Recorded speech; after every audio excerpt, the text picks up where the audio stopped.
The ceiling is the roof. Let's make it happen. You're listening to the only podcast that admits they might know what they are talking about. I hope everyone has a ball. This is We Might Know Sports. I love you. With Kevin. I think it's going to work this time. And Corey. You should have started reeling because I bit all over that. And that's just facts. Where are we at in society today? Come after me! I'm a man! I'm 40! We like sports and we don't care who knows. No forget Jesus, people. Go with a topic Corey might like. I don't even know. You might like it, Corey. He just doesn't know. Sounds like something a guy in a van would tell me. Don't tell me how upset I am. Felt fine afterwards, and then Yahoo agreed with me, gave me the solid A+. Buckle up, buckaroo. I feel like it just destroyed like my life in general. Steep. And here we go.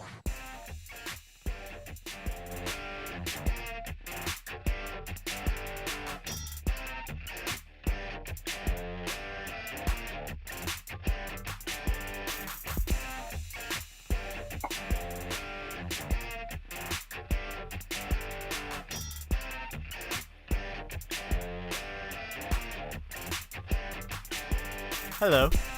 Hey. Welcome to episode 38 of We Might Know Sports. I, as always, am your host, Kevin, joined by Corey and Steffan. You shaved. No, I did. That's not Steffan. He's better looking than Steffan. Oh, Steffan's not here to defend himself. Haha. How was your weekend, gentlemen? Pretty good. Can't complain. Bengals got a win finally. I got beads and rings. Oh, Wow. What are those from? Tampa. My trip from Tampa, I came back with goodies. I know, but what are those? They're just foam rings. I don't know. Oh. They gave me a scratch off. I scratched it off. I got free rings. That's what they gave me. And then the beads, football beads from Tampa. Nice. Very successful trip there. We'll talk more in just a little bit about that. I don't even know our order today. Oh, we're talking about that right away. Cool. Matt, don't you live in Minnesota? What are you doing in Syracuse?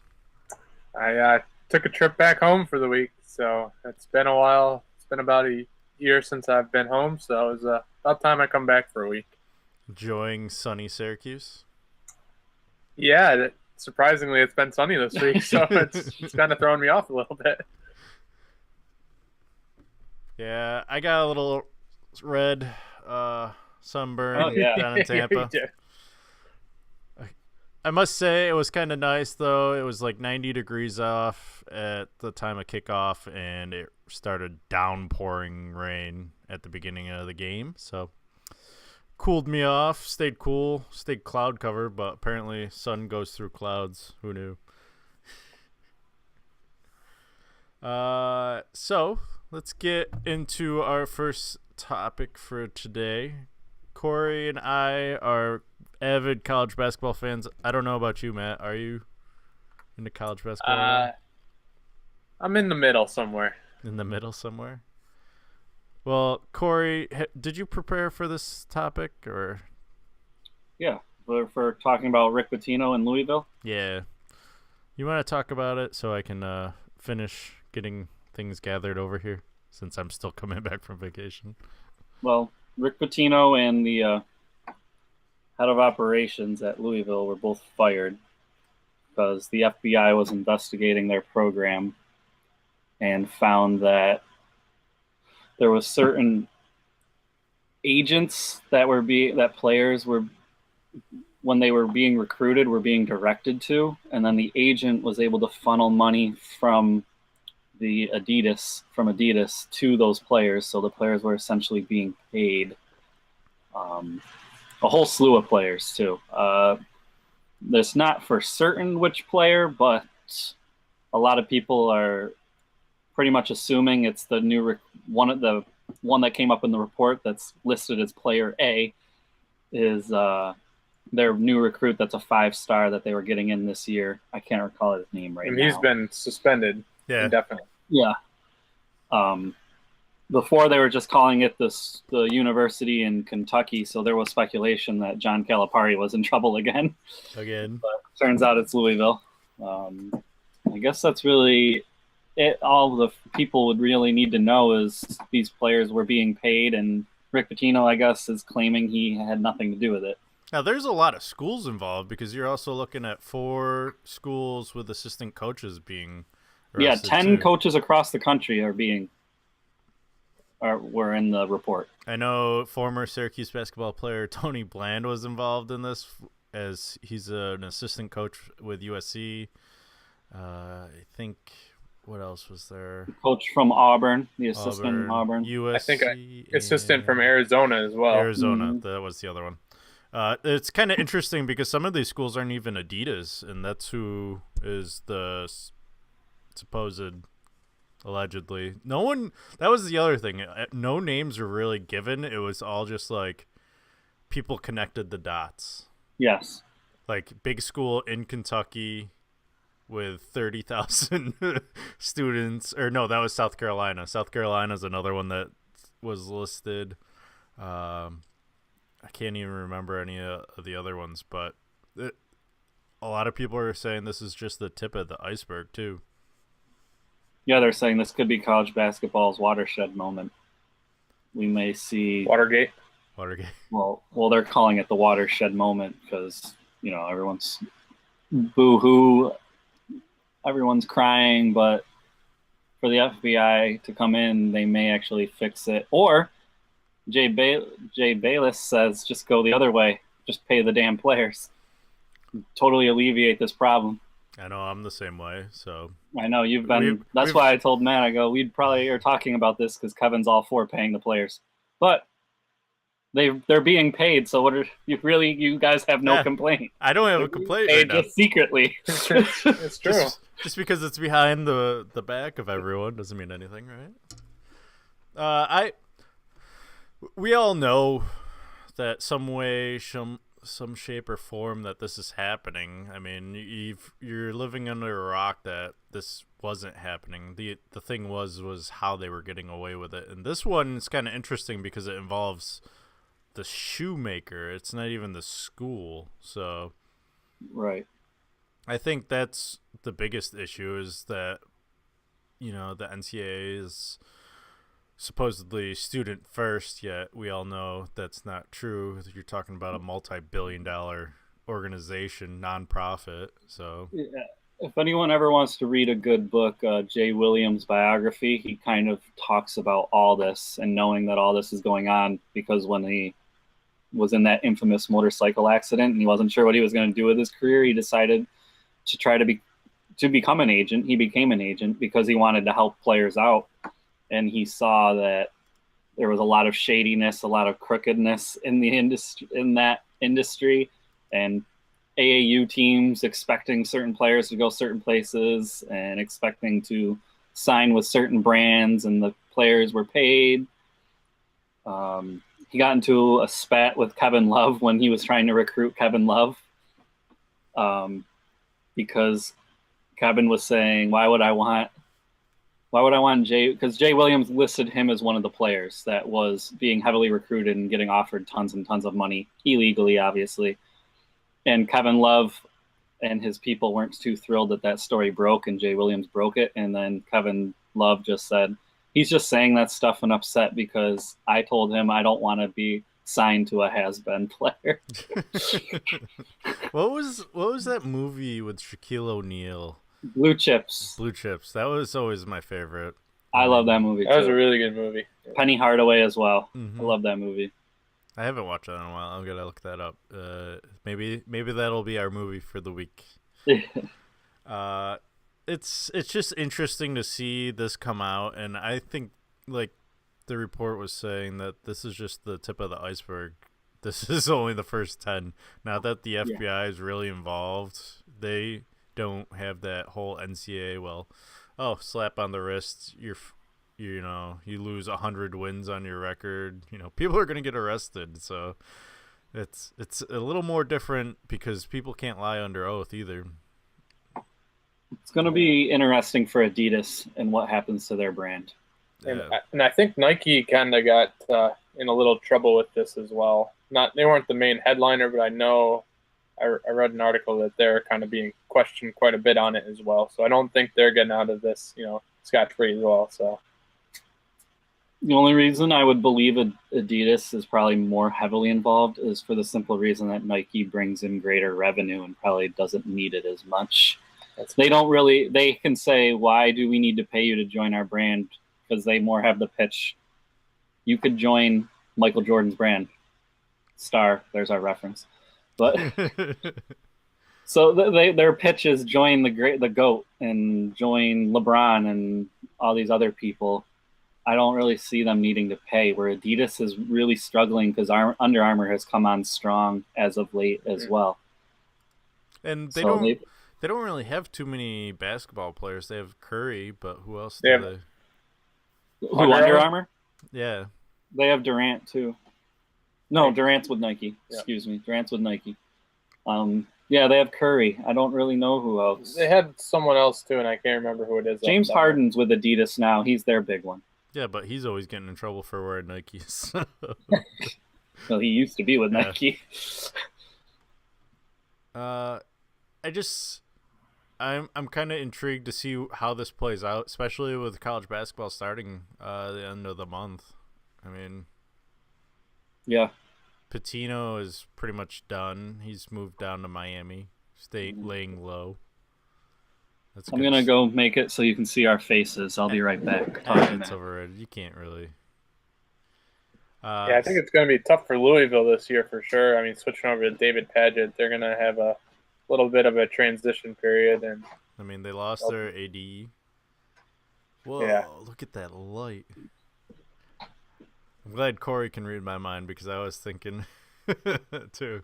Well, it's going to get dark here at 7, and then you wouldn't see us. We'd just be miles in the dark. By the way, Steffan joining us in the chat room. He says, loving Matt as the newest Zags fan. So you forgot to change that. You could have taken that down, Corey.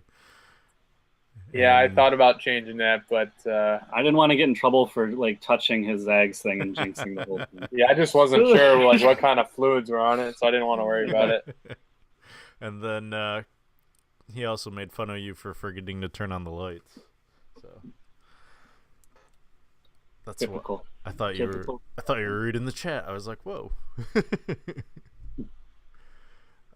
So we'll probably cover this more in our college basketball preview special coming up in a couple weeks. I just wanted to cover it while it was new and relevant and fresh in our minds before we forget.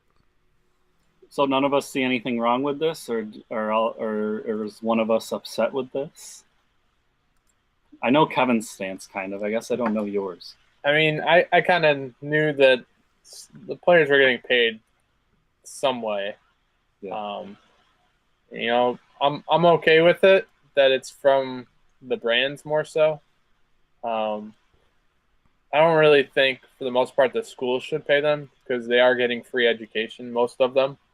That's so that's payment alone right there.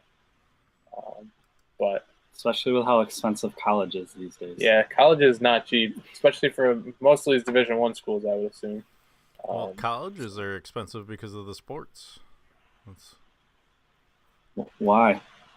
Because of the new rules of, for football programs, they get paid a stipend. And the stipend is based on how much tuition is costs.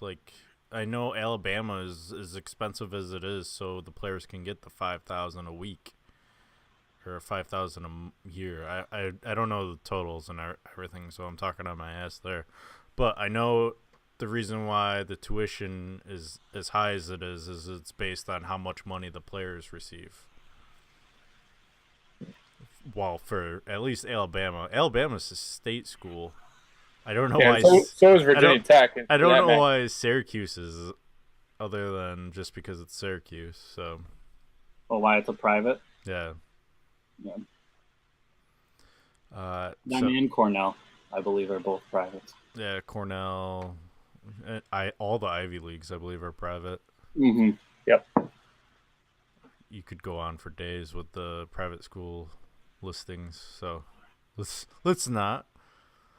However, let's talk about some NFL football before we talk about fantasy football with our fantasy expert.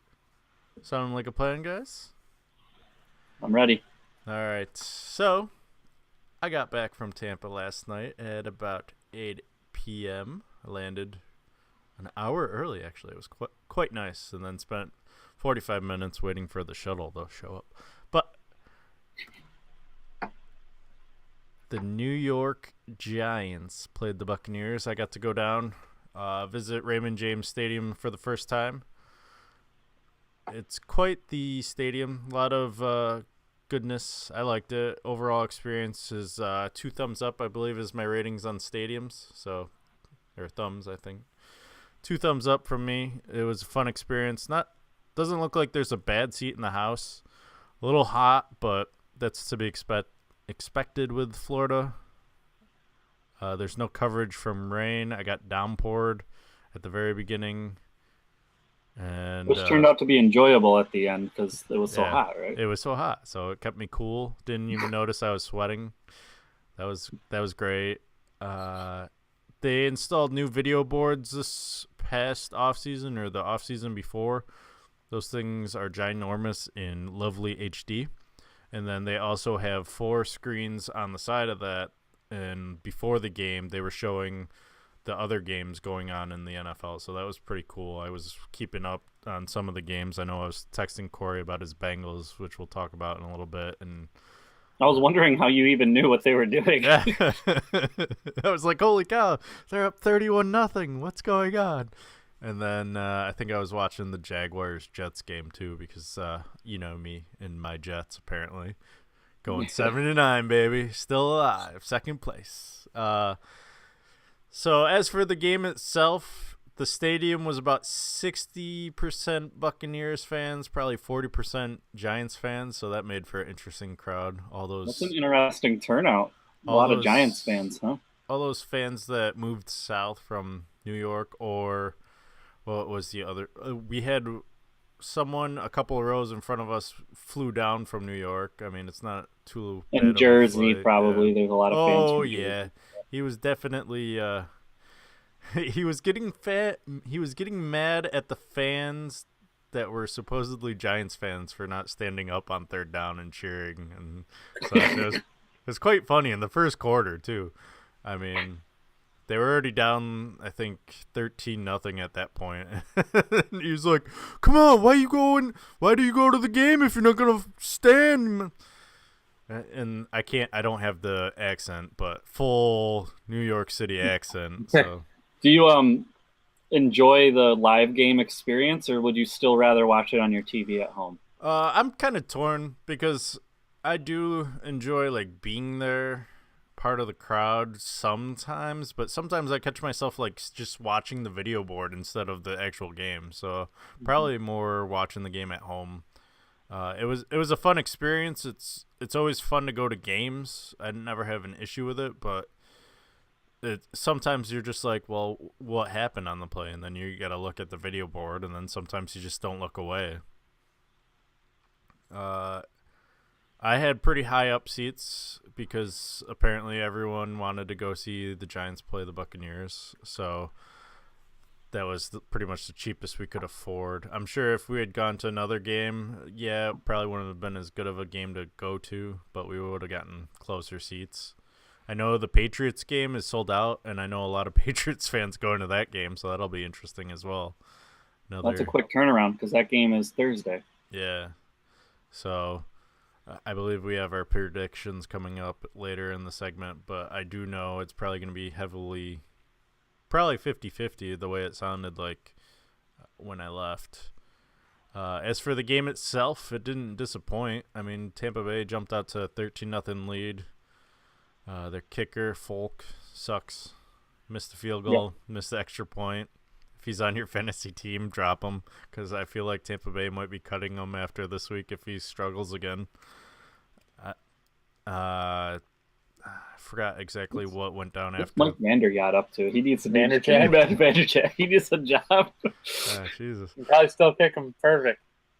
At one point, he was the most accurate kicker in history, but that is he had that downfall that one year. And Yeah. do you know who we're referencing? He was a Colts kicker who had a falling out with like Peyton Manning, and it was like the beginning of the end of his career. Yeah, I think I remember hearing about him. He was a very arrogant, cocky guy for a kicker. Hey. Just a little bit.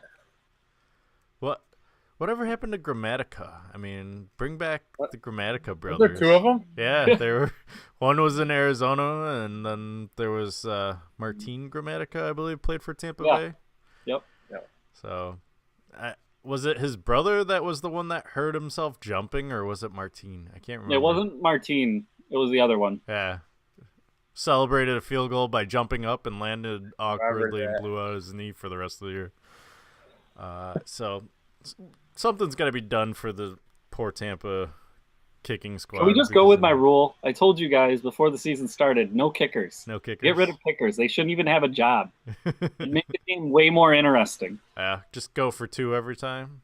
Yeah. I mean, at this point, why not? And no field goals. Either punt or go for it. They have to have football in it at some point. At some point, the foot's got to touch the ball. You could punt. They You punt. can punt. Yeah. Okay. You got to keep one kicking aspect. Yeah. I just in want order kickers. to keep football as in it. I want kickers gone because I feel like they can dictate a game. Like missing a field goal and you lose the game. I don't think it should come down to that.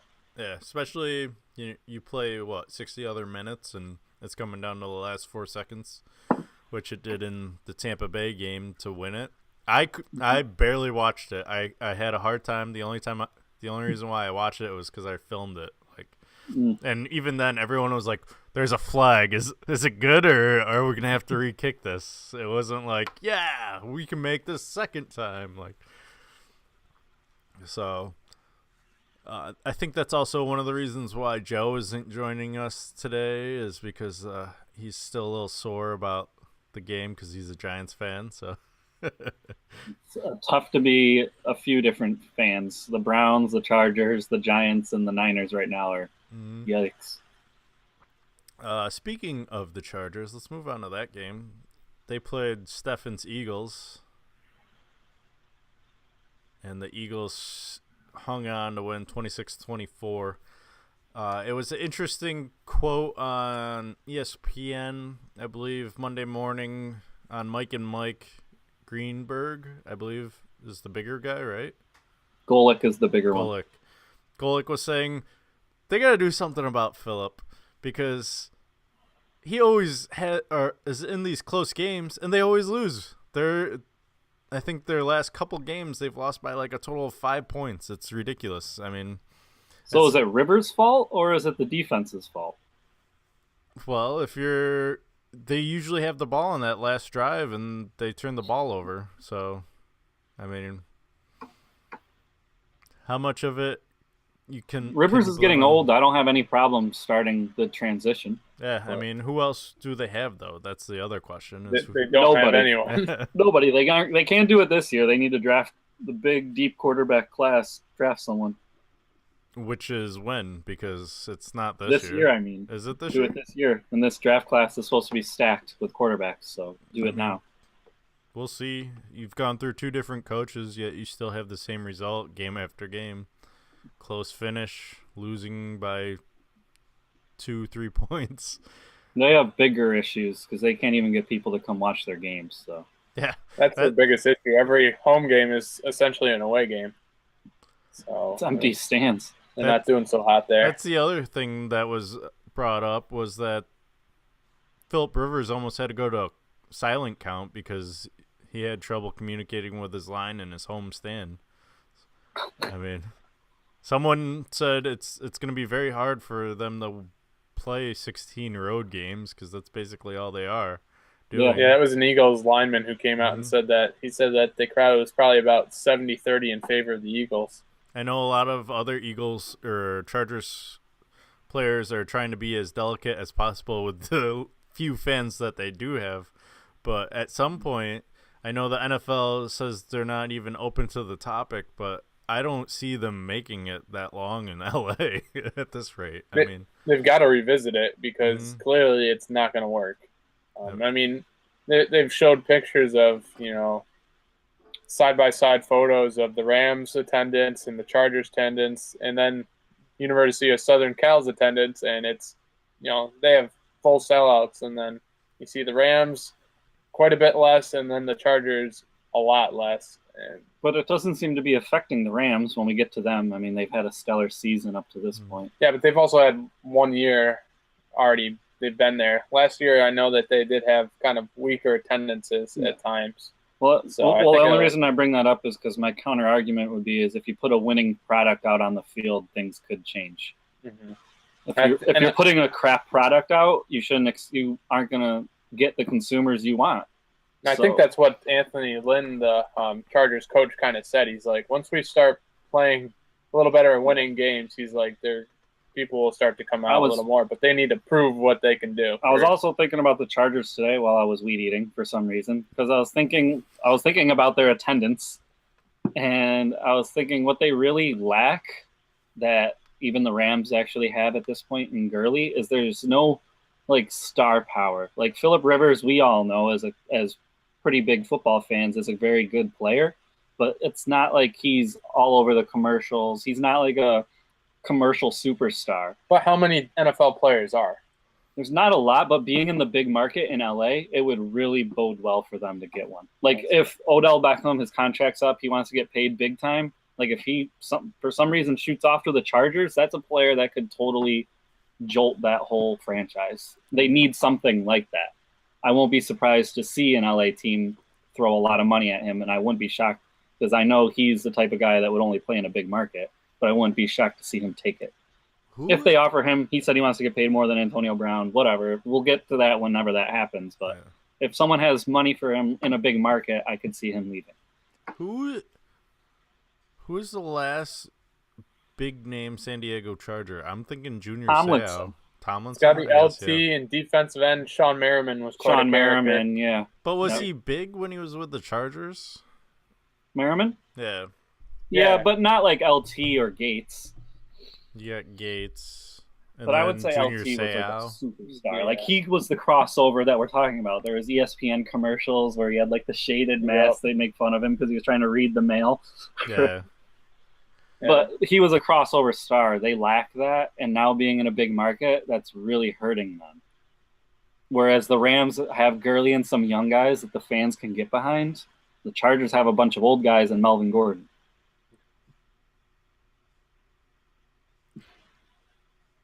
I mean, what? It's just a thought. I just think they should try to get a superstar. I mean, obviously that's every team's goal, but to get a big player that could really put butts in the seat, like Tim Tebow, go ahead, go get him.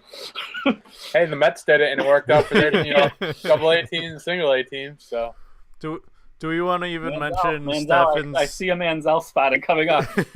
Do we even actually work out somehow? Do we want to really mention Steffan's Eagles, or can we just skip them since Steffan's not here? They're 3-1. They're at the top of the division. I still think I know they're 3-1. But the NFC East seems weaker than I even thought it was. Yeah. Because the Giants aren't that good. The Redskins seem average. I think the Eagles are a little bit of a facade. Who have they beaten? They lost to the Chiefs. They beat the Chargers. Okay, they're 0-4. They beat the Redskins or the Giants, one of those. Giants, right? So the Giants are 0-4. Yeah, the Giants are 0-4. The Chargers are 0-4. Those are your two wins. I don't think that they're really what they are, a record appears. I think they're pretty good, but the biggest thing is they have to keep a balanced attack. When they actually run the ball, they're great. But when they start to get a little pass heavy, that's when Wentz kind of starts to get a little pressure on his shoulders and he makes mistakes. So if they can start to run the ball, open up holes for their running backs, then that really opens it up for Wentz to make plays. Which won't look good this week, getting the bulk of the carries. So that's what they need to do going forward. And, I think the play calling's been pretty good lately for them. So they can definitely, keep this up with that play calling and pretty much stays the same and they don't get too pass happy. I'd just say that division, in my opinion, the Eagles are kind of overachievers right now, and you got the Cowboys who are underachievers right now. So at the rate the way the NFC East is playing, 9 wins probably wins that division. Yeah, I agree.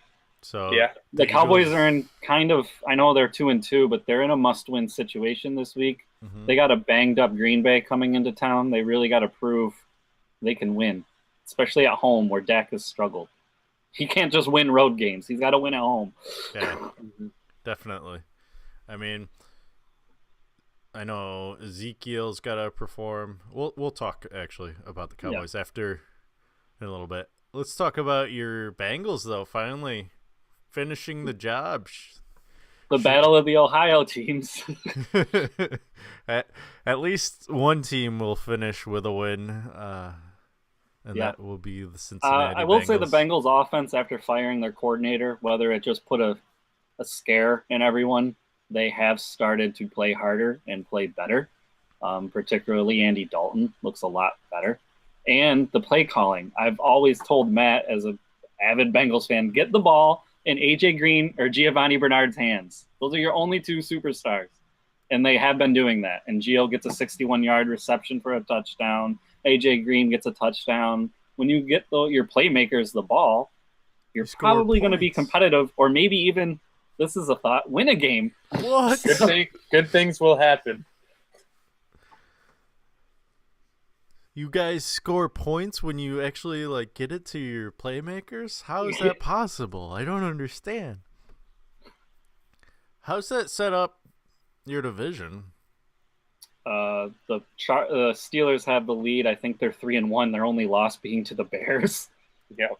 And then the Bengals are 1-3. The Ravens are 2-2, and the Browns are the lowly 0-4. I mean, do we see the Browns even winning this year? Is there a game out there? I think they might be able to win against the Jets, but I think I have the Jets beating them this week.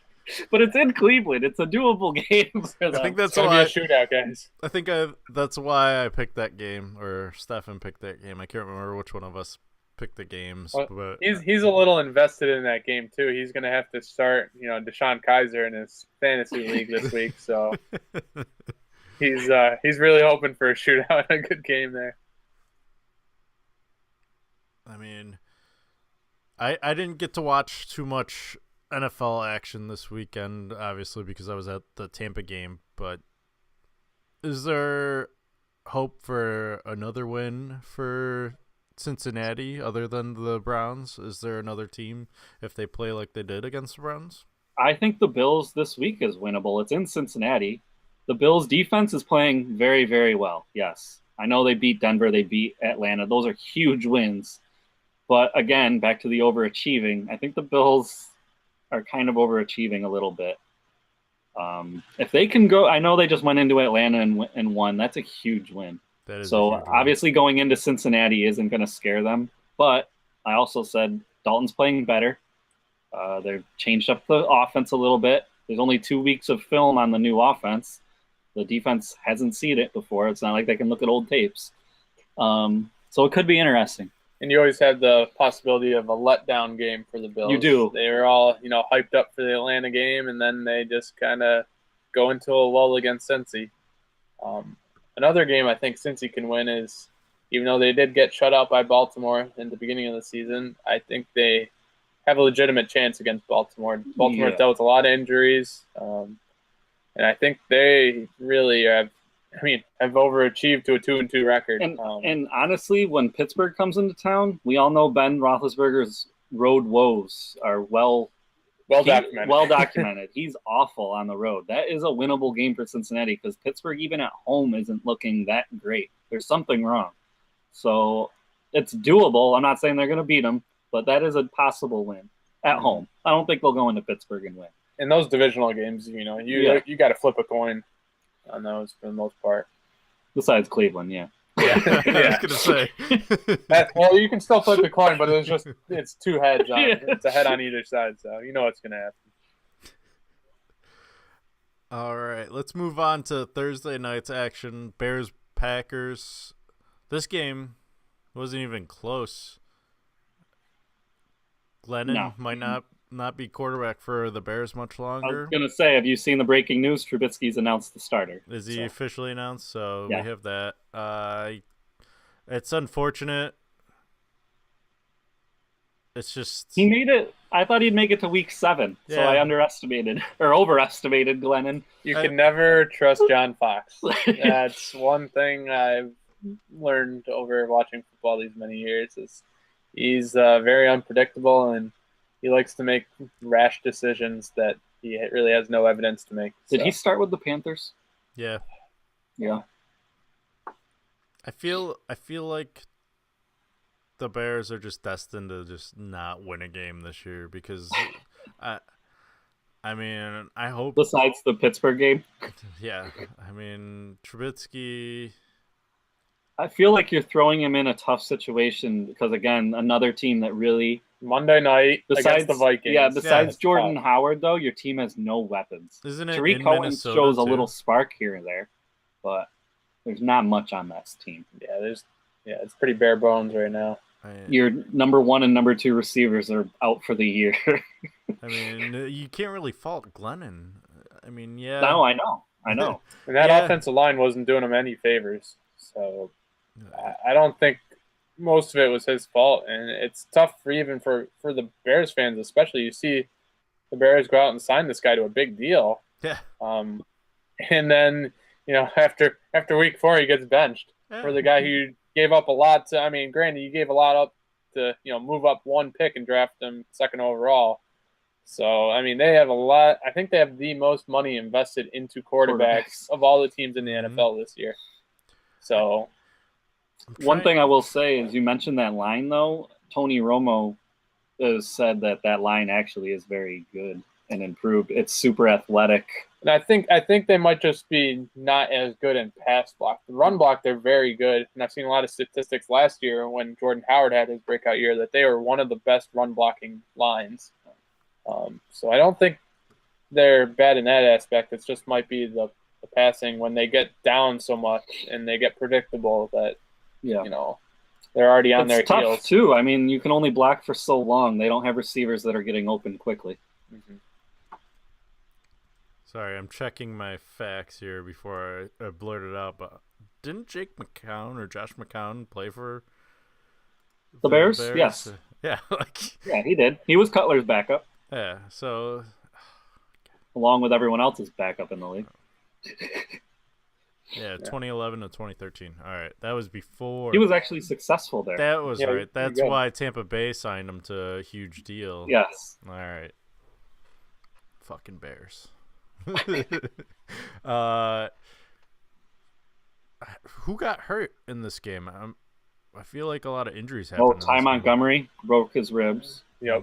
And then his backup, Jamal Williams, got hurt. He injured his knee. Their safety, who's been having a huge year, Josh Jones, got hurt. I just remember Devontae Adams got carted off with Yeah. a big hit Yeah. from Danny Trevathan, and who Trevathan then got suspended 2 games for. I remember which it hearing was Sean McDonough mention how everyone's going to be making waiver wires for their running back that did pretty well for Green Bay. Antone Jones, I Yeah. think I believe is his name. Yeah, Matt has Montgomery in our league. Do. He's supposed to be back this week. There's a good chance, so we'll see. But Antone Jones, I know Aaron Rodgers really is singing his praises right now. He's got a good burst through the hole, and he makes really good cuts. He sees the hole quick and just hits it, which is kind of a little different from Montgomery's very patient. So he's trying to wait behind blocks. Le'Veon Bell style. Yeah. So it's 2 very different styles. So we'll see if Montgomery can put the pads on this weekend. If not, it's tough being a running back with broken ribs just because of all the punishment you take. Yep. And we'll see. I guess we'll see his pain tolerance, and I guess he'll find out too what it is, what his threshold is. I'm going to assume that they're not going to give him a full workload right off the bat. They're going to start to work in Jones a little more, and if Williams is available, they'll probably work him in a little bit too. The only interesting thing I find is if they choose to go away from Montgomery because he is banged up more than they thought. If the Packers become predictable with the pass, Aaron Rodgers is in a lot of trouble the way Lawrence is playing for that defensive line right now on the Cowboys. He is leading the league in sacks, and he has just been a monster. And also, if his linemen aren't back in this game, he's had two linemen who have been out for a little bit. So if they're not back for this game and ready to go, or if they're not 100%, it's not going to be pretty. No. And if Sean Lee can somehow get on the field too this week, he missed last week, but there's rumor that he might skip this week as well because the Cowboys have a bye week 6. So Get him a couple. Yeah. We'll see. To start the day on Sunday, it was Saints Dolphins. Dolphins didn't even show up in London apparently. 20-0 Saints. Big win 2 weeks for the in a row, Saints. or is it 2 weeks in a row that London team hasn't showed up? Yeah, the London games have been blowouts. They're a waste of our time. Well, the Jaguars had a little bit of an advantage when they played the Ravens because the Jaguars have pretty much played there every year. So dating back to when they London games That's first why started, Steffan picked them, simply because their London record is at least 500, which is better than their usual record. It's pretty much a home game for them, and they actually might get more fans out there for them than actually in Jacksonville. So it's understandable. Good pick. Anything to talk about on this game? The Dolphins, I mean, just not showing Not up. really. Adrian Peterson is he's not doing so hot, and there's a good chance I think that he gets cut. Yeah. He's just not factoring into their game plan, and Kamara is looking fantastic. He's at an all-time low for yards per carry. It's something like 2.1. Peterson, yeah. So it's just he might be that famous hit the wall at 30 years old. Peterson might be there. Is it that, or is it just a crowded backfield? Green Bay picks him up. Yeah. We talked earlier this year that it was a crowded backfield to begin with and that it wasn't a good fit for Adrian Peterson. Maybe a change of scenery might do him well. I mean... Yeah, I think he certainly needs it. Giants. He's got Giants written all over him. They need a running back bad. And he considered them when he was first making his choices. Mm-hmm. There'd be no competition with him and Paul Perkins, I don't think. No. So it's a good destination for him. It makes sense. And the Giants, again, like I said, big name players. They're that kind of city. They would welcome that kind of name. And they need to show their fans that they're going to take a chance to try to improve. And that's one way you do it by either you try to trade for Peterson right now or you wait until he gets cut and then pick him up. Because the only other rumor was the Giants making a trade with my team to try to get Jeremy Hill. Because we have a loaded backfield as well, and the Bengals seem to be going in the direction of their every down back being Joe Mixon and then putting in a little Giovanni Bernard in there. I think this win was pretty needed for the Saints as well. I mean, they're going into a bye week, and they were kind of back and forth the first couple of games. So, I think they sit at 2-2 now because they beat the Panthers. They sit in last place at 2-2 in the crowded NFC South. So yes, which we predicted would be the best division this year. Yeah, and so far, fingers crossed, it's very competitive. Let's move on to another NFC South team, the Falcons, which we touched on. Yeah. Getting upset in Atlanta by the Bills. They also had their top, two receivers go down in that game. So that's tough to make a comeback in the first half. Yeah. So when you lose both of them early on, but that's that next man up mentality. So no one really stepped up for him. And Taylor Gabriel stood out last year, but he got a touchdown in that game, but he's not the kind of receiver that Matt Ryan likes because he's so small. Mm-hmm.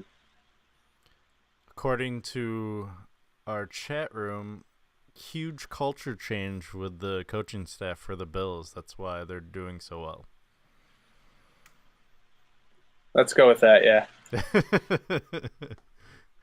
I mean, is it a culture change in the Bills or just the fact that I think they've caught some teams at the right moments? Right time, right place type situation, like. Yeah, because a lot of people were saying that Carolina seems like kind of a shell of themselves And granted, they held Carolina to only 9 points, but they still got the win. It was in Buffalo. So, Man, it's going to be weird if the Bills finish in first place in the AFC East. When's the last time that well, happened? when we get to New England, we can talk about why that is. 94, I think it was, somewhere in there. Oh, Steffan also brought up a good point. Remember that time Buffalo started off like 5-1 and still missed the playoffs? So, I mean, there is that too. I thought he was supposed to be studying. Yeah, some studying. Rookie. Actually, he's tuning in and out. I notice when he joins and when he leaves. So, I kind of want. The biggest surprise with the Bills is Tyrod Taylor actually playing well and not having a lot of receiving options. Mm-hmm. I kind of want out of order. They lost Jordan Matthews this week too, so we'll see as it gets thinner and thinner if he still continues to produce. Which is why I think Charles Clay in leagues would be a big pickup because he leads all tight ends in targets anyways and yardage. He's only going to get more now. Yep. I kind of skipped the LA Rams Cowboys game, so let's go back to that. That one was a field goal fest. If you're into field goals, Greg Zuerlein kicked 7 of them. Especially if you have him on your team. Yeah. I believe his nickname is Legatron. Yeah. And he's out there in our league, and he's leading all kickers with fantasy points by a solid 20, the next closest person to him. But none of us want him. We're like, Everyone's scared because as soon as you pick him up, he's the guy that will go 0-4 and miss like 4. Or they just get 2 touchdowns, so he just gets those sweet 2 extra points. Yeah.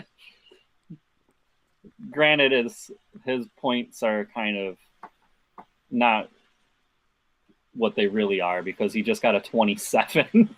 That's not going to happen every week. Yeah. So, yeah. But I mean, he's the kind of upside leg you go for. Yeah. I mean, he's got the leg to kick 50-yarders pretty easily. So that's kind of the kicker you want to go for, someone who can make those 50-yarders. And the Rams' offense is actually moving the ball this year, which gives him value. And I think a lot of people didn't think that was going to be the case. Right, that's why he was out. New coach, Jared Goff in his second season. Really proven weapons besides Gurley coming off a bad year. So it was a lot of untested stuff. But now it's, once you got 4 games through the season, it's proven to be a real thing. Gurley is currently on pace for 32 touchdowns. Do any of us even think he gets more than 20 this year? At some point, he's got to get hurt. He's getting a little like receiving and rushing. Yeah, total. I think he'll be over that. Over 20. He's really doing a lot receiving because there are other backup. He said he was working on that because they needed him. He's staying out there all 3 downs pretty much, unless he really needs a breather. So I think he's got a really good chance to break 20 total touchdowns. I picked the Rams to go 4-12 this year. So what? I picked the Rams to go 4-12 this year, so I'm screwed. Me too. I think I picked the same exact record. Yeah, I mean, you didn't really expect it because of the way they performed last year with the same type of offense. Who knows? Maybe it's the coaching staff. Goff is a surprise. He has to beat everybody. I think Jeff Fisher had a lot to do with that. He's a very mediocre coach and tries to, kind of do a lot of flashback coaching and kind of do it how it previously had been done way back, and he doesn't really adapt well to the new NFL style. I think he's kind of got left in the dust, so I think that had a lot to do with it. Well, as you saw with their Hard Knocks, he kept referencing, when we had a problem and Steve McNair did this and did this. You're talking like these kids don't even know who Steve McNair is now. Who's that old man? And Steve McNair was different. You can't expect every player to have that kind of drive and mentality. Those intangibles. They're a bit hard to find. Right. You can reference it for inspiration, but not every player is going to grasp it. Yeah. And they didn't, because they sucked. I mean, they blew their chance of maintaining their large fan base. When they came back last year, they started off with 90,000 fans in the stands, and it dropped slowly, and now it's continued on to this year. even though they're doing better. So we'll see. I think, like Matt said, if Gurley continues this trend, they'll have a superstar and they'll start coming to see him. And he's been in a few commercials. Yeah, I know. He could be that kind of player. I think he's got Hardee's under his belt. I think that's his promotional I company. think he has a Campbell's one too. Oh yeah, you're right. Yeah. So he's branching out there. He's branching. He's got the commercial success coming. I mean, granted, the Rams have played the Colts, Redskins, and Niners. And then the Cowboys is their biggest win, in my opinion, because they beat them in Dallas. But again, we talked about Dak's woes at home. He's totally different on the road, which is so strange. But I mean, looking at their next couple opponents, they're playing against Seattle in LA, which Seattle sucked last year against them in LA. Yeah. They're playing in Jacksonville versus Arizona, and then at New York Giants are their next 4 games, excuse me. So are we looking at like a 7-2? It could be, they could be going through that with only 1 or 2 losses. Yeah, I mean, they don't. I mean, the rest of their schedule, it's the Texans, Vikings, Saints, Cardinals, Eagles, Seahawks again, and Titans and Niners. So. Well, that Texans, Vikings, Saints stretch, those aren't gimmies. But that's like their toughest stretch. Yeah. They don't really run into any real juggernauts. Yeah. I mean, although I still say I predicted the Texans to be good. I still think they're headed in that direction. I mean, after this past week, why not? Let's talk about that game actually, because I don't know what the hell happened. I was watching a different game, so. NFL World, meet Deshaun Watson. Jesus. That's basically the story of the game. 4 passing, 1 rushing. He went nuts. Yeah, he looked pretty good. Starting to make people a believer. I was a believer, obviously, because I projected them at 13-3, which they aren't going to do. But I do think 10-6 is a real possibility for them, especially in that division. Yeah, I think that's pretty doable. Especially with Tennessee being a lot less than what everyone thought they would be. 57-14. Marcus Mariota threw a couple interceptions. Yeah, he rushed for 2 touchdowns. Yeah. Wait. I just don't know what to say about this game. Seeing the score, I was like, what happened? It was a video game score. I didn't even think it was real at first when I first saw it. Yeah, Texans had a couple. Did they have 2 defensive touchdowns? I know they had 1. They had the 1. I don't know if they had 2. They may have. Lamar Miller had 2 touchdowns. So one of them was 6. one of the receiving, but there's 42 points. Yeah. Yeah, I think they might have had 2 defensive touchdowns. So their defense has been playing a lot better lately. But yeah, Tennessee has been struggling a lot. They're a lot worse than I thought they would be. And Mariota, again, the same old story, has no weapons. Like everyone, they're like, oh, we got them receivers and stuff, but they didn't. Corey Davis has been out the past, 2-3 games. So he's supposed to be. I think he was already ruled out for this upcoming weekend. So it'll still be a little bit on him there. He's still nursing that hamstring that he injured in the preseason. So they're still waiting on their first-round pick to kind of come up to speed. It's all Delaney Walker, and he can't do everything. And Rashard Matthews has been playing well. But DeMarco Murray was shut down by that defense, and they didn't even give Derrick Henry a chance. Mm-hmm. So and Eric Decker's old. Yeah. So he's not helping too much. No, they're a disappointment.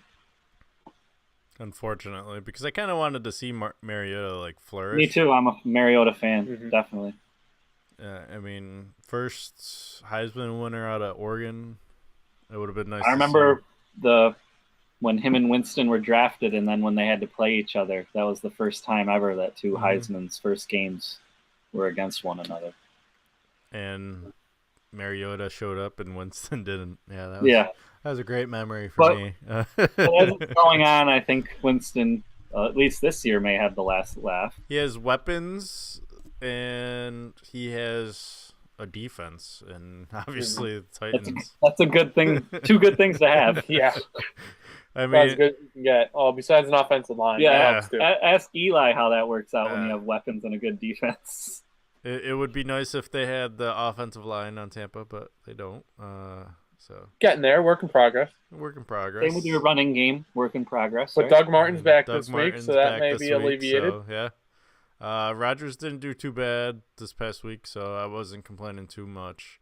You guys didn't let Beckham go crazy either. I mean, he got 90 yards, but he did nothing crazy. I mean, he dislocated his finger. Did you guys see that picture Yeah. of him catching the ball? I remember seeing him like drop the ball, and I was like, "Did he just dislocate his finger?" And then I saw the picture. I was like, "Oh, yeah." I remember seeing him jumping up and down on the sidelines. Yeah, and Yeah, it looked pretty.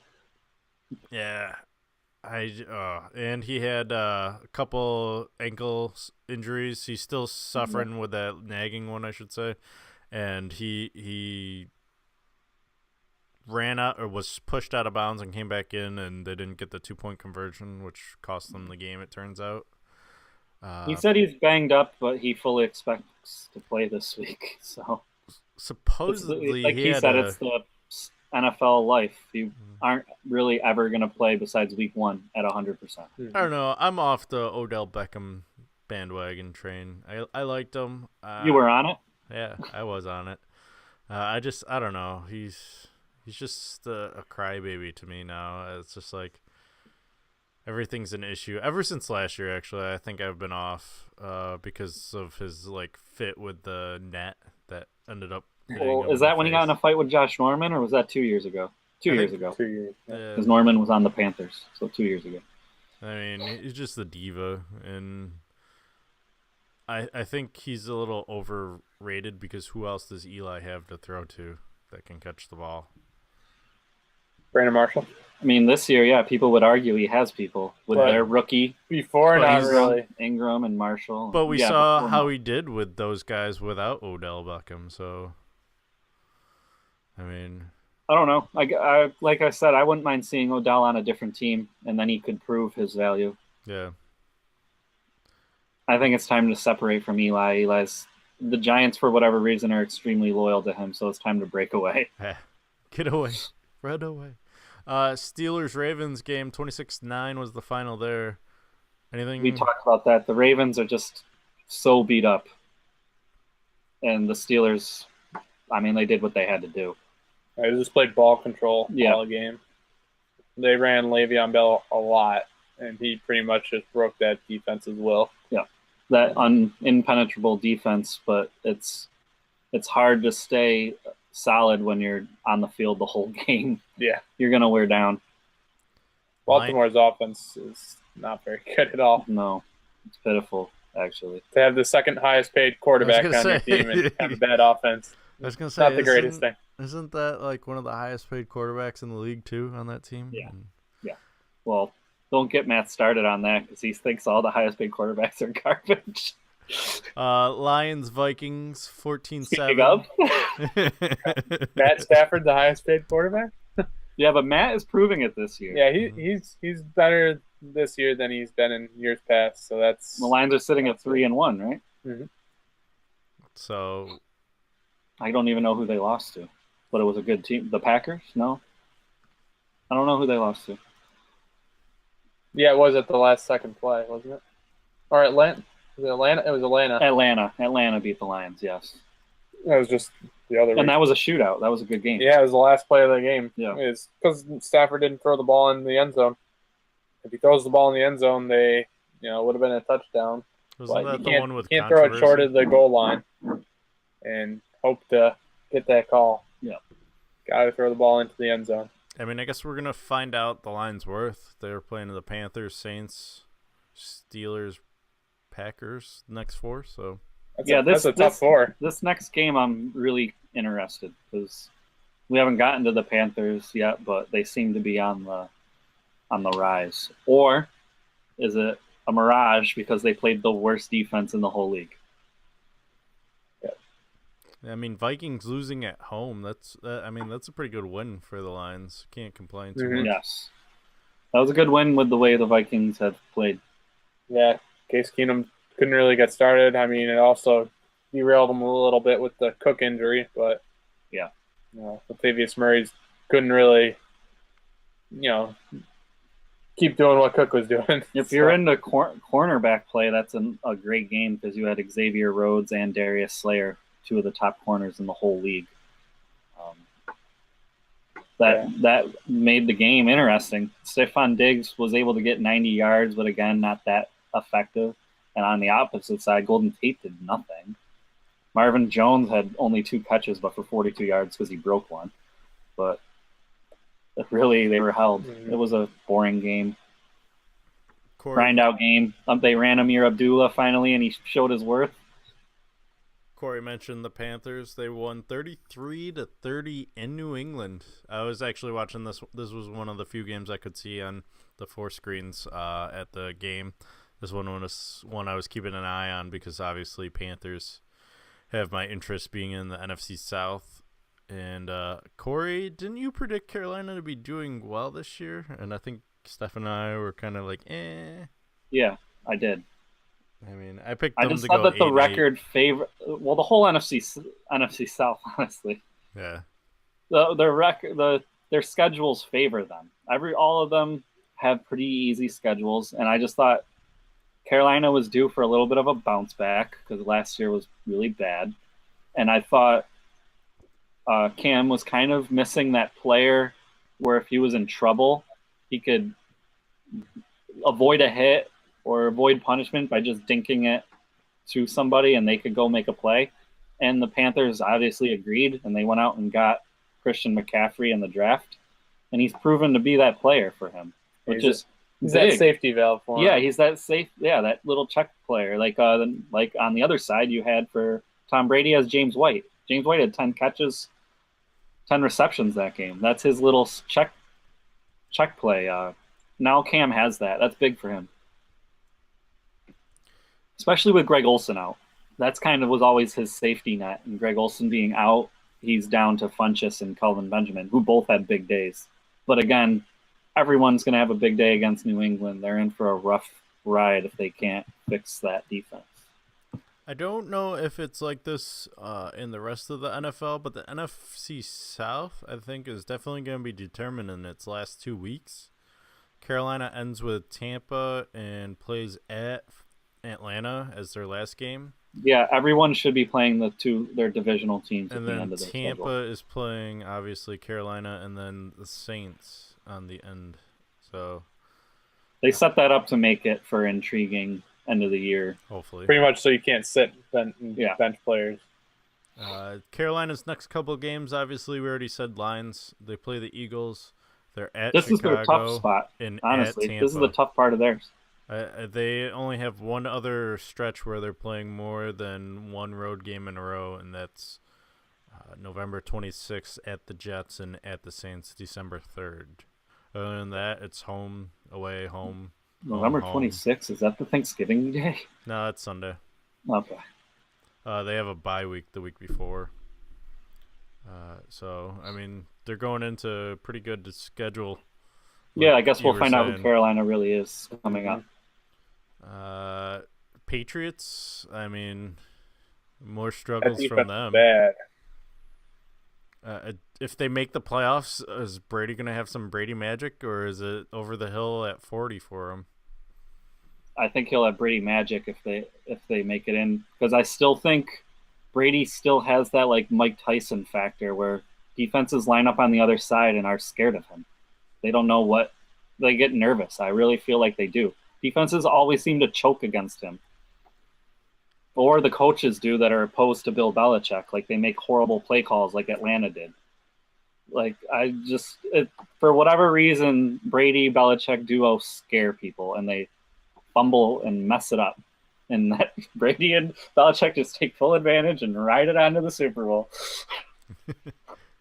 Yep. Sounds about right. I mean, part of it's Brady's greatness. I mean, against Houston, they were down and Brady had the ball with 2 minutes to go, and I was like, the New England's going to win. I just knew. You just knew you can't give Tom Brady the ball with 2 minutes to go. And he marched down, he got the touchdown, and Houston lost. There are very few quarterbacks in the league that you can give the ball with a couple minutes, and Brady's one of them. Aaron Rodgers, I don't feel safe with. No. Those are pretty much the only two, though, because Breeze tends to make mistakes. The only other one I used to think was Peyton Manning.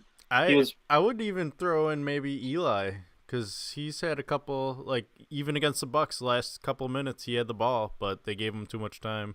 Well, and statistically, as far as making fourth quarter comebacks, we're all wrong, because Matthew Stafford has a huge advantage over the rest of the league in that. That's part of the reason they were kind of justifying his huge contract, is he's the most clutch quarterback in football. But is anyone really scared of Matthew Stafford with the last 2 minutes? For whatever reason, he does well, but no one's really calling his name. I want to touch on the Patriots. They've had terrible defenses, in past years, and then once they get to the playoffs, Belichick just kind of fixes everything, and then they are just amazing. So don't by any means count their defense out for this whole year. I think changes will happen, and then they're going to be, a lot better. Even last year, their defense wasn't that great, but by the end of the year, it was well improved, and then they became a powerhouse. So he does his tinkering, and he fixes it by the end of the year. That's why he's the GOAT. Some would argue that Doug Marrone might be one of the greater coaches in the NFL, underappreciated, although he lost to the Jets 23-20 this past week. I tried to segue that as much as possible. Let Steffan and Matt, the two closet Jags fans, talk about that game. It was disappointing. My Jets, apparently I'm a Jets fan. He projected them to go 7-9. 7-9. Yeah, that's why. And Vegas projected them to not win a game. So somewhere in the middle, they are. 5 games away, baby. Come on, JET. Yes. Better than what you said. 7-9. That's all I'm hoping for. Just you guys were harsh on me. I'm hoping for a 7-9 record. That's my playoffs like you guys for the being Jets. Harsh on me with Denver. Yeah, that's true. And Denver looks how good? Pretty good. Pretty good. They won 16-10 over the Oakland Raiders. Do you guys have anything else before we move on to that game? Anything about New England? I know about Jags and Jets. Oh, Jags, Jets. I have nothing to say about. Anyone really care about them? I mean, I don't. No, we're good. Bilal Powell finally got a chance and looked decent. It was really the surprise running backs. Without Matt Forte in the lineup, the Jets ran all over the Jags. Raiders, Broncos. Broncos, as I said, won 16-10. What the heck happened in this game? This one kind of looks boring. Well, Derek Carr broke his back. Oh, yeah, that happened. That little thing. He's out 2 to 6 weeks. Yeah. I know Cam came back from a similar injury in 2014 in about 1 week, and I think Eli had the same injury as well and came back in 2 weeks. So 2 weeks sounds about the right timeline, but it can take all the way up to 6 weeks, depending on how careful Oakland wants to be and how comfortable they feel with their backup, BJ Manuel. So this was Denver too, so I mean you can't really. I guess I don't have an issue with the Raiders not performing well in Denver. The problem I think is them not performing well against Washington either. So now it's becoming a trend. And Derek Carr has struggled in recent years against Denver. He does not play well against them. They have his number, so he hasn't quite figured that defense out. He also was without Crabtree, which is a big part of their offense. I know Amari Cooper is supposed to be the big star, but he really hasn't lived up to expectations. Marshawn Lynch got completely shut down in this game. After week 1, Marshawn Lynch hasn't looked good at all. He looks old. He looks like he retired for a year. But he is leading the league, I saw, in yards after contact, which is not surprising. What? That dude is a beast. Let's move to Arizona, San Francisco. Looked like a field goal fest, according to the score, at least. So, I mean, yeah. Anything other than field goals? I was pulling for San Francisco to get their first win because I'm a Carlos Hyde fan, and I feel bad that he's stuck on that franchise because he should be a superstar. Everyone's talking about that he flashes special abilities at times, but San Fran hurts in every other area. Yeah. No passing game. Not a great quarterback. Not a good defense. That doesn't bode well. Cardinals, they have to thank God that they have Larry Fitzgerald still and that he's still playing this game. Yeah. I mean, he's that one player that he is that team. I mean, he's the heart and soul of that team, and if they need a big play, they go to Fitzgerald. What's going to happen? No one when he else on that retires? team. Carson Palmer, too, officially looks old this year. I mean, last year he was showing signs, but he really isn't what he was. They're another team who desperately needs to draft a quarterback or go get one. Yeah, there's quite a few teams like that. They need to start planning for the future. Yeah, and we mentioned the Chargers. I still think the Giants need to. I know they're going to stick with Eli until he's 50, but the Chargers, the Giants, Arizona, all teams that could really use something. Jaguars might go for another one to get Bortles out of there, but we were talking about like older ones that are on the way out. Brady, I mean, has a successor. We all think in Garoppolo. Jets. I don't think McCown can make it is too like much. 38, I think. Yeah, he's on up his there. 19th team, Yeah, the Jets could desperately need one, even though they keep drafting quarterbacks. Saints are another one. Drew Brees he's up there, so they need to start. I think he's 38 as well. They need to start thinking. The Giants do have Geno Smith, so what's to worry about? They have their you future love West in order. Virginia. You're right. Yeah. He hates West Virginia. Yeah. Thank goodness. Thank goodness. Colts, Seahawks. Seahawks actually showed they had an offense in this game, 46-18. I didn't get the. Well, the Colts are Matt's team, so I'll let them take over on this one. Well, they started off great and had the lead for pretty much the good portion of the first half, and then Russell Wilson started to get traction in the game with his legs, and he had a nice rushing touchdown, which pretty much once he got that, the tide had turned, and it was all Seahawks from then on out. Jacoby Brissett just tried to hold on to the ball just a little too long a few times and paid the price for it, and that was pretty much the game from then on out. He didn't have time to do anything and was just putting too much pressure on himself to make big plays.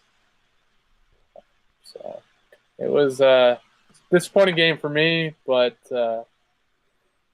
it was kind of what I thought it was going to be the whole game. Seattle just kind of dominating. So. In Seattle, I mean, it's a hard stadium to play in. And it led our fact checker to a win in our survival league. He is the winner, the victor. He's the winner. He who must not be named, former fact checker. Yes, he who must not be named. Although he did pop on and comment about the Bills, so I mean, he still pays attention, kinda. And then, of course, we actually get to talk about a Monday night game. Redskins Chiefs. I was up in about 40,000 feet, so I didn't get to watch this either. We watched it, actually. Yeah, with Steffan as well. Yep. So Yeah. Sorry. Did it was he a good headbutt game. you? It was a good game. It was close. Good Came game. down to the wire. Chiefs won 29-20. Destroyed Vegas odds, I believe, was the main headline I read this morning. Yes. With Houston, when Justin Houston ran that in, it destroyed the odds. Yes. nice. Good job, Justin Houston. Just what Vegas needed. Too soon? So, let's move on to Week 5 scoreboard. Real quick, do a little review for everyone. With their starting official bye weeks, non-weather related bye weeks. Broncos, Redskins, Falcons, and Saints all have a bye this week. Oh. Patriots, Bucks play on Thursday night. Thirsty Thursdays, as I like to call them.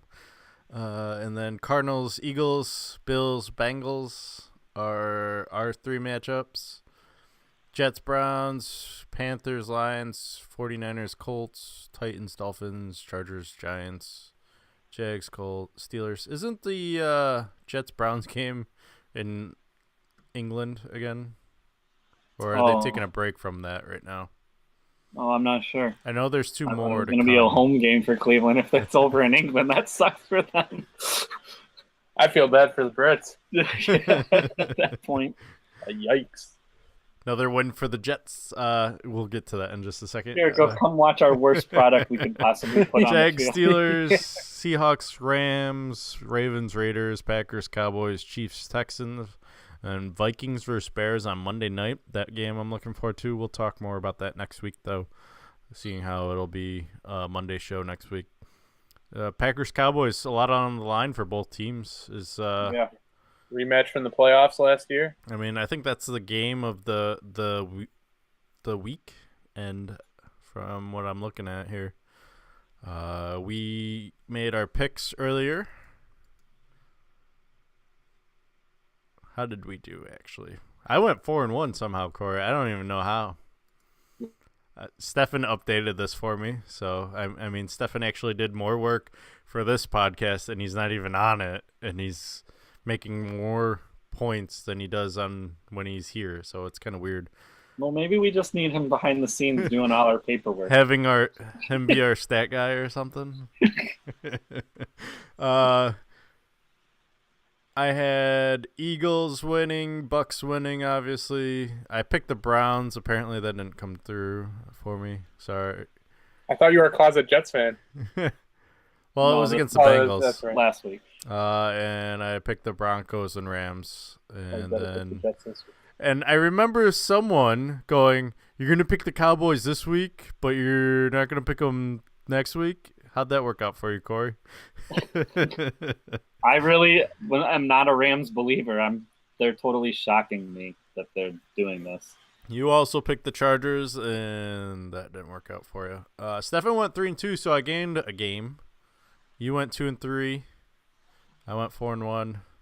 Now Corey and I are tied 9-11 overall, while Steffan's still in first place at 13-7. Like I said, ouch. Like I said, I do not have a pulse of the NFL this year.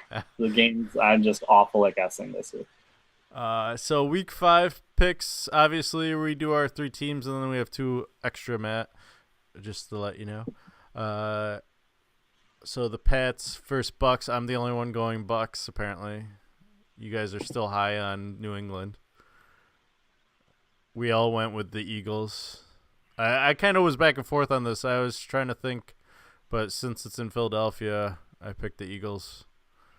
Bills, Bengals, we're all high on Bills, apparently, because we feel the Bills are going to win. Wow. Their defense is playing at a high level. The Bengals fan picked against them. Hopefully I'm wrong. The last time you picked against the Bengals, Corey, you were right. So, I mean, we'll stick with you. It was against the Packers. Yeah. Panthers versus Lions. You and Steffan are high on the Lions. I'm picking Panthers in this game. And then I agreed with Steffan on one game, and that is Chargers versus Giants. The battle of the own fours. You picked the Giants. It's going to be interesting. I think that's my game of the weekend, the 0-4 game, just because there's a lot on the line for both teams. I mean, well, whoever loses, their season's over. Yeah. It's in New York. So. I mean, it's do or die for both teams, like you said, and I, for personal reasons, am choosing the Chargers because I would like to see them win. Personal reasons being that your wife is a fan? Yes. Why should I have all the joy? Share the love. That's the proper response, Kevin.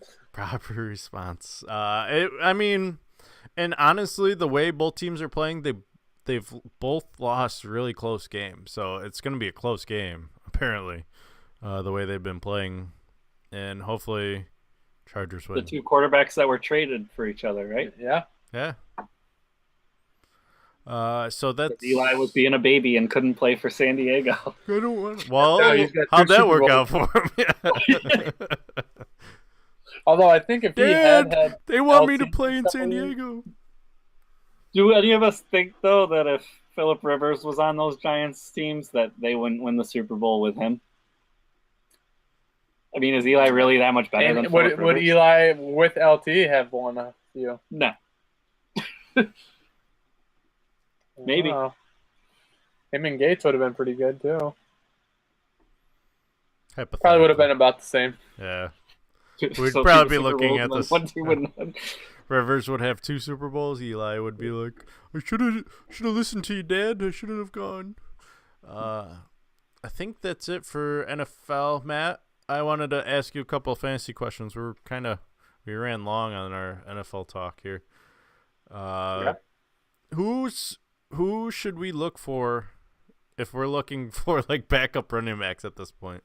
Running backs always seem to be thin in every league I've ever played.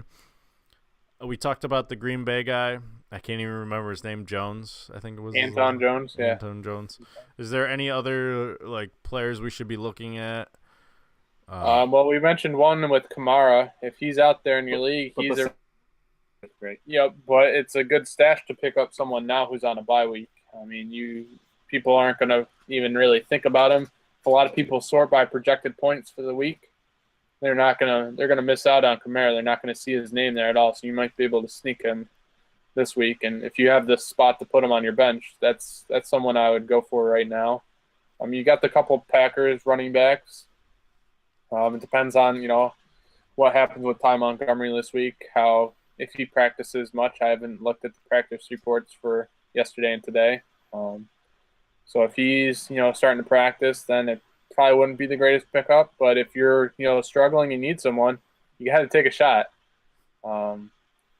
So in the Vikings backups, you could take a shot on McKinnon or Latavius Murray. Those are most likely going to be the 2 that are going to get the chance at the job. Yeah, because Dalvin Cook, I don't know if you caught that, Kevin. Towards ACL and potentially his meniscus as well. So you can look that over in that area as well. Andre Ellington is starting to get more and more touches for the Cardinals. It was originally thought Chris Johnson was going to get a good chunk of it, but I think he's officially washed up.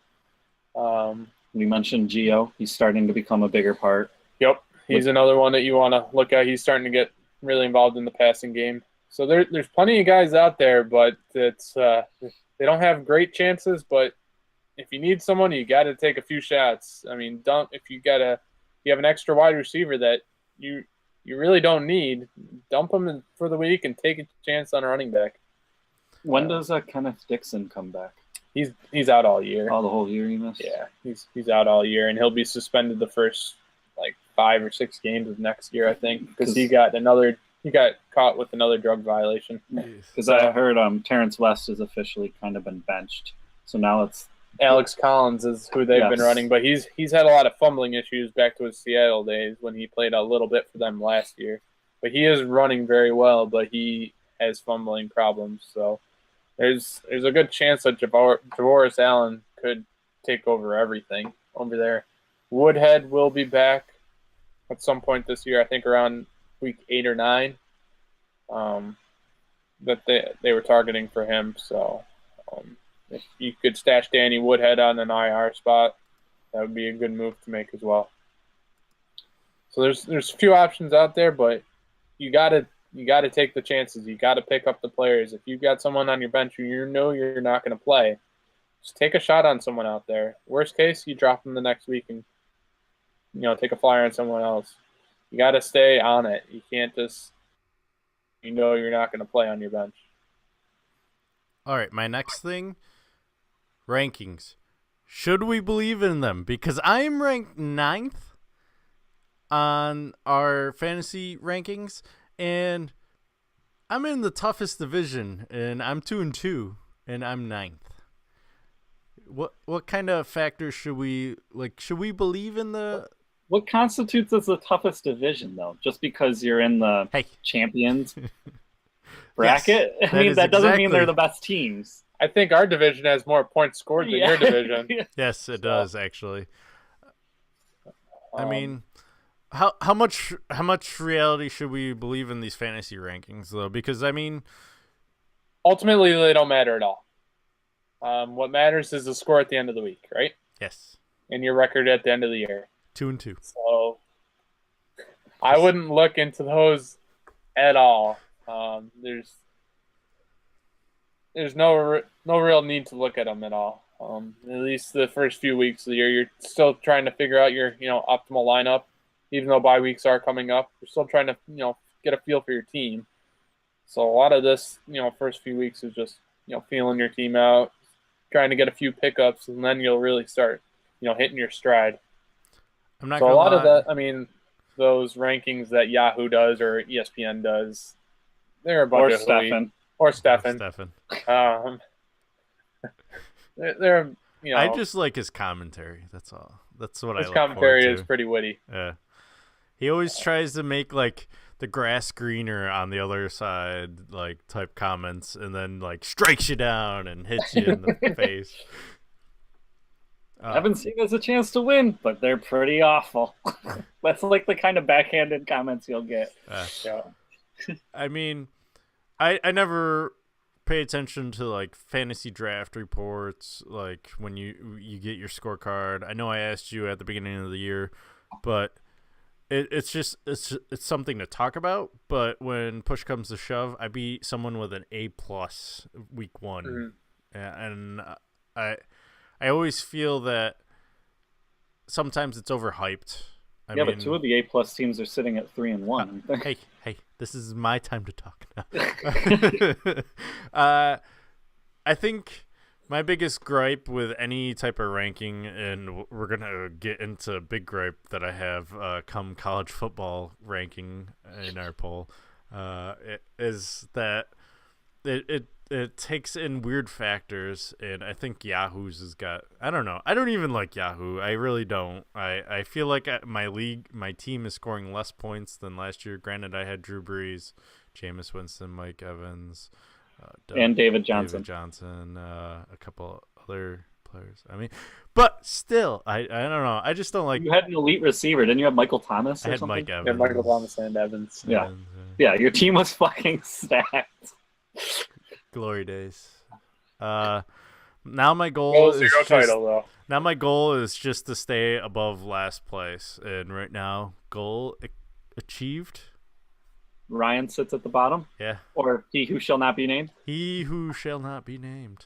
Is there any like move you feel that people should be making that isn't happening? I'm not even saying necessarily in our league that we play against each other. Maybe in one of your other leagues. Is there something out there that stands out to you that should be done, or they're saying should be done? Matt? You just gotta pay attention to if the biggest thing I always look at is if injured players get dropped. Not if they're just injured just for a week. If they're out for the year, obviously you don't want to be touching them. But Corey, if players are off to, hey, I got coming back. If there are guys who have been off the poor starts, you want to take a chance on them. If they were higher up in your rankings at the beginning of the year, what's about a few bad weeks? I mean, if they have those few bad weeks now, that means if you go by their total projected points for the season, that means they're going to be even better those remaining games. So you got to take a chance on someone who you believed in at the beginning of the year. Don't cut guys just because they had a couple bad games. You got to stick with them. I mean, it's like last year, Brandon Cooks was cut in our league after a few bad weeks, and then he kind of turned it on for the rest of the year. I.e. Deshaun Watson this year. Someone cut him. Yep. Probably regretting whoever dropped him. Steffan has to be regret. Yeah, he scored a healthy 39 points for me this past week. So, you gotta stay true to how you felt at the beginning of the season. You got to go with your gut, and if you see someone getting cut that you think they shouldn't get cut, pick them up. You got to take a chance. Well, I think that should cover our NFL news. I think we spent an hour talking about pro football. Let's move on to college football. We are not going to be joined, as I said earlier, by our college football expert. Let's take a look at the picks that we made last week, because I don't know. I seem to be the expert in college football. I'm running 13-2 right now at our picks. I was the only one that went Washington State. Everyone else went the same. Going into this week, let's see here. You have a Mike Leach soundbite for us? A what? A Mike Leach soundbite? I do not have that pulled up for me. Well, what did I share? I didn't see it. I just heard he's been funny lately in press conferences and everything.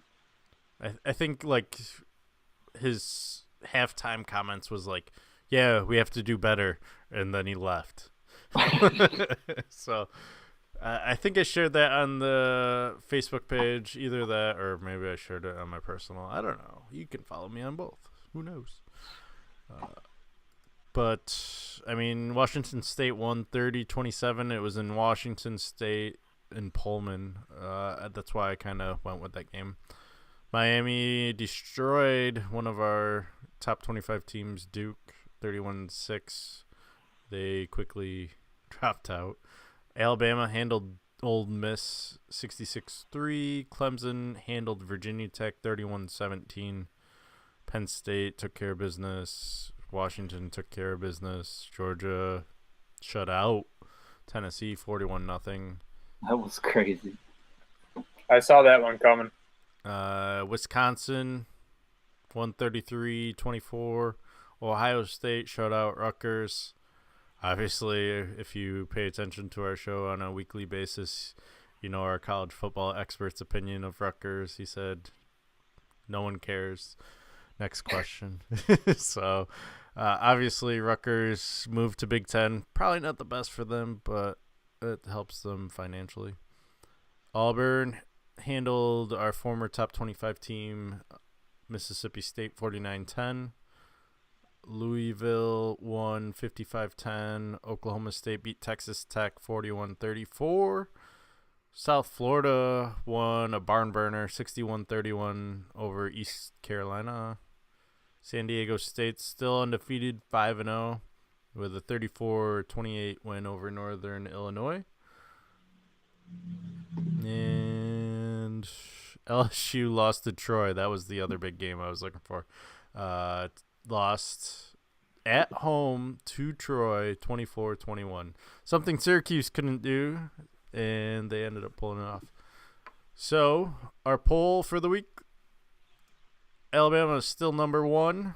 Clemson's still number 2. Penn State officially moved up to 3rd, with USC dropping down all the way to 13th. Other big move was Washington State moving up to 10. Everything else is kind of like 1 or 2, and Virginia Tech dropped 7 because they lost to Clemson, but I don't see them dropping out of their top 10 or top 25. My big issue still, Steffan. Stop voting for Stanford. 19. Jeez. Even Matt shaking his head at you, Steffan.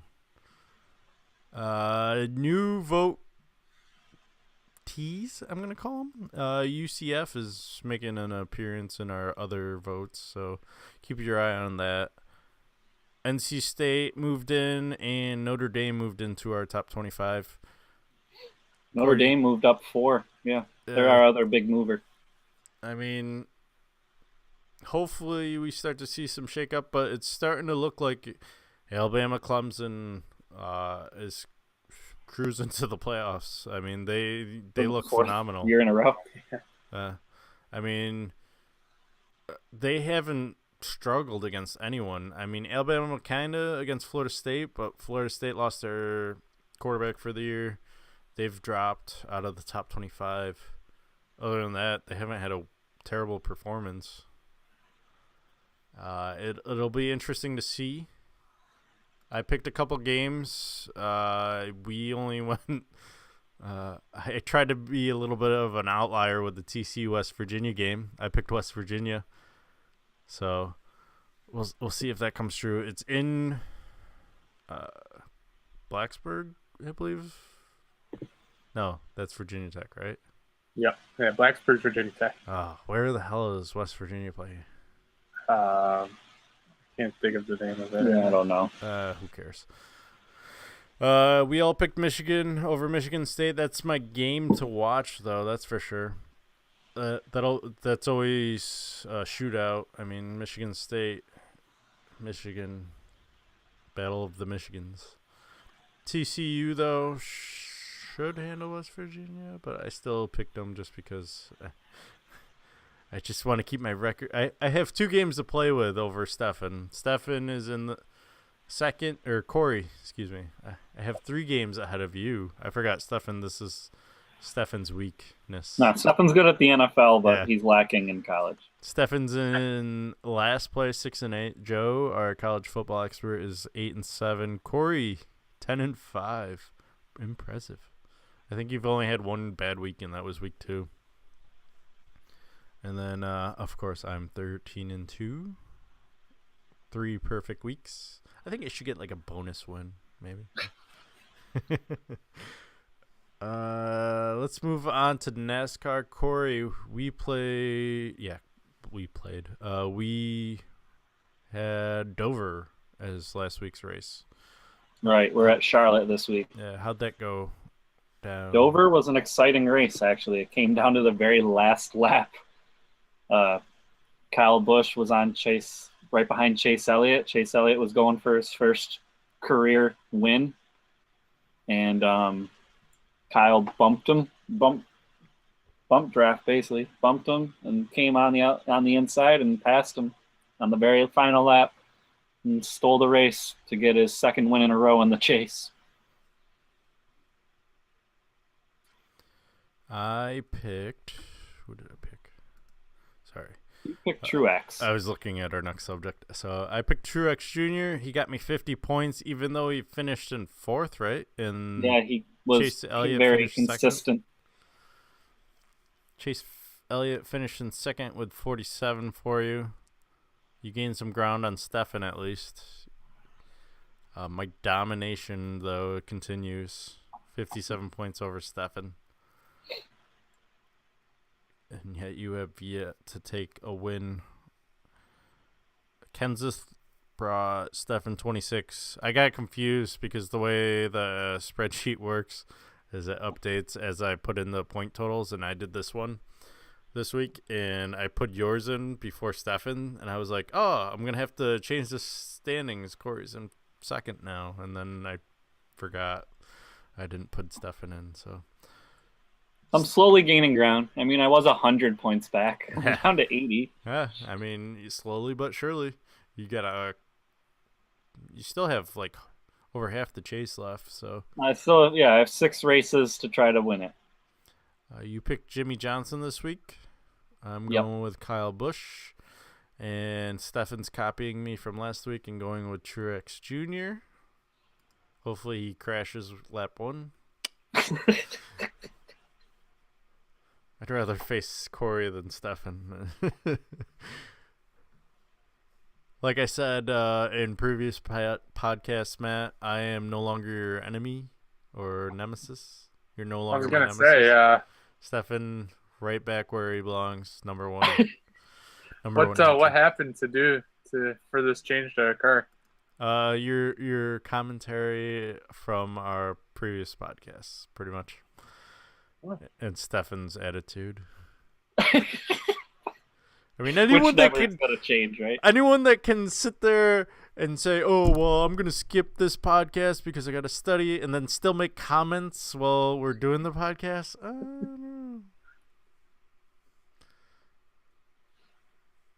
Yeah. Well, at least he did some work before the podcast. Yeah, he did more work this week than last week, and he's not even on the podcast. What the hell?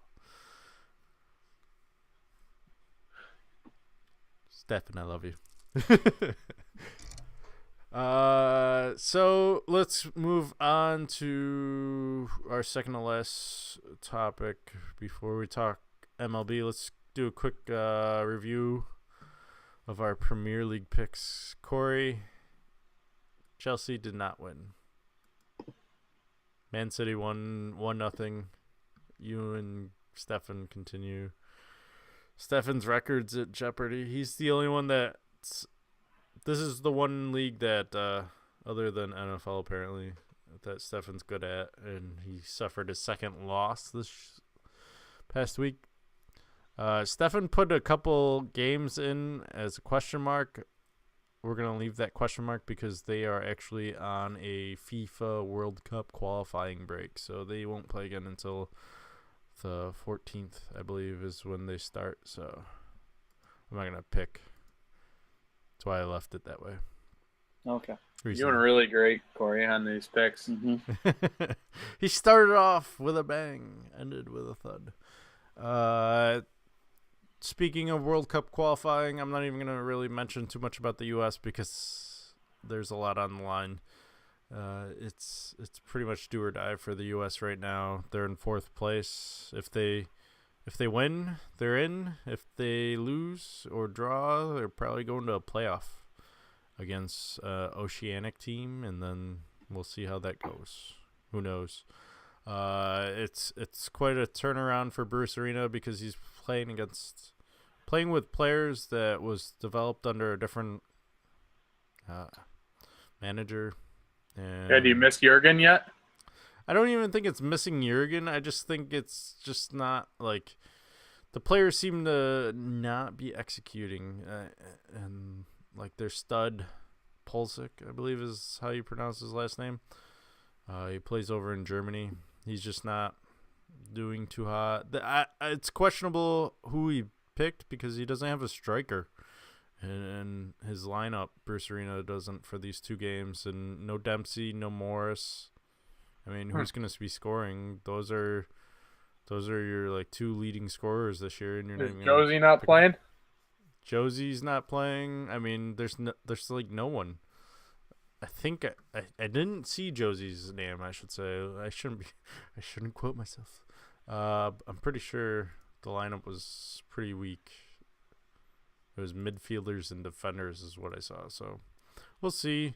They're playing Panama this week. I think on Friday. It'll be interesting. I'm worried. I'm always worried when they play Panama for some reason. Panama. Maybe because of the song. Who knows? And then let's end with our MLB playoffs. It's underway in a little over an hour. Yankees are playing. Where are they playing? Minnesota. That's how much I paid attention to baseball after July when Tampa went on their amazing slide. Come on, zoom in. Live on air. That's Minnesota. the whole city of Rochester's. A lot of the people there are going to be rooting for the Twins. The Twins. You got the Red Wings, which are the AAA affiliate for the Twins. That's So they, they're big in on Byron Buxton and Jose Barrios because they've seen them the past couple of years, and Miguel Sano. So Corey, at the beginning of in March, I believe is when we made our predictions. You picked Red Sox versus Dodgers, looking pretty good. You feeling confident on that pick? I mean, I'm feeling pretty good about the Red Sox, actually. It's the Dodgers kind of slumping. Well, not kind of slumping, really slumping. Second half of the year. The second half of the year and kind of limping into the playoffs. That's always worrisome. Especially when they're going to play one of the wild card teams, and Arizona has their number. Arizona's beaten them like the past 3 series that they've played each other, I think. So that's they're rooting for Colorado in that matchup. That's for sure in that wild. Yeah, that's a worrisome. The Dodgers are more worrisome to me. As far as just being a fan, I'd kind of like to see the Nationals, but I don't know if that will happen. And Bryce Harper is back for them now. Yeah. Whether or not he's truly 100% is another question. But that's the same thing. Like he said, the only reason I root for the Nationals is them, our Syracuse Sky Chiefs being Excuse me. AAA affiliate. Yeah. Syracuse just Chiefs. Chiefs. Chiefs, They got sorry. the Sky a couple of years ago. Speaking of the Nationals, Steffan picked the Red Sox versus Nationals in the World Series, and I picked Blue Jays versus Cubs. How are you feeling? I feel phenomenal. No. So who's your new AL team? I think my new ALT is going to be Houston. Houston kind of shocked me this year. Shocked a lot of people, actually. I went and watched them play against the Mariners. back in July, August, June, somewhere in there. One of those 3 months. I named 3 months. It was kind of they're definitely a fun team to watch. I hope they do something against Boston to make that series entertaining. Their offense has been hot. Carlos Correa has been on fire this past week or so. It'll be interesting to see who comes out of the AL, pretty much. I'm hoping for a Minnesota win over the Yankees just because I hate the Yankees, but I'm really interested. with you. I'm really interested in what Cleveland can do. I mean, yeah. I mean, last year they made the World Series? Yeah, they played against the Cubs in Yeah. that amazing World Series. In my opinion, Kluber deserves the Cy Young again, but we'll see. Yeah, he's been untouchable the second half of this year. I'm going to stick with Chicago as my pick just because I like Madden as the manager. As a Tampa Bay fan, got to go with Madden and his ways. Yep. Damn Phillies. Fucking Phillies. Stupid rain delays and don't get me started, Matt. It was almost 10 years ago. Then the Tampa Bay would have won it. It was 10 years ago. I was just getting over it. Hey! I'm a Rays fan too, so. It's definitely gonna be a fun series to watch. I'm definitely gonna try and watch as much as possible. I haven't watched too much of this season at all. I mean, I don't even know how my fantasy team did as well as they did. But I'm definitely gonna be watching this game tonight, trying to keep an eye on if the Yankees win or lose. And then Colorado, Arizona tomorrow. And then the series starts, I believe, with Boston and Houston. Mm-hmm. Does Chicago, Washington play the same day? I think they might, yeah. So we'll talk more next week about it. But, yeah, I'm definitely going with Houston. For some reason, I just feel like they kind of like have that groove, especially on the road. They seem decent in Seattle. Yeah, they started off the year really hot. They were the best team in baseball through the first month and a half, 2 months of the year. Is their ace pitching well right now? McCullers is back. McCullers. They also have Dallas Keuchel, who last I knew he was kind of struggling a little bit. That's what I thought. Getting his groove McCullers, back. I wasn't even thinking about. I considered Keuchel their guy. But McCullers just came back a few weeks ago, and he's from injury, and he's starting to finally get there, but he's still not quite the same as he was at the beginning of the year when he was lights out. So they've got a little work to do on their pitching side. So they have a chance to get ran up on. Yeah, but if their pitching staff keeps them in the game, that offense can compete with anyone in the league. They might have the best offense in the league. They've got a lot of talent there. Definitely a fun playoff, at least for right now. Who knows? I mean, anything can change in baseball. Definitely a fun series to watch. Mm-hmm. I mean, I'm not looking forward to any of these series. I was going to say, it's the time of year when I really, really watch baseball. Yeah. I mean, Boston, Houston, possibility of Minnesota, Cleveland. I mean, that doesn't sound like a fun series. But that's an interdivisional, matchup, and that always gets dicey. Mm-hmm. And then you have Chicago, Washington. It's nice to see Washington actually in the playoffs. And then Colorado, Arizona. Both teams have won. Is there a team in there that hasn't, other than Minnesota? I mean, has Houston won a World Series? I don't think they have, but I am not positive at all on that. I won't quote anyone. Corey, I know we're without Steffan. Did you want to do the top 5 or save it for next week? We can save it. I mean, that way I can.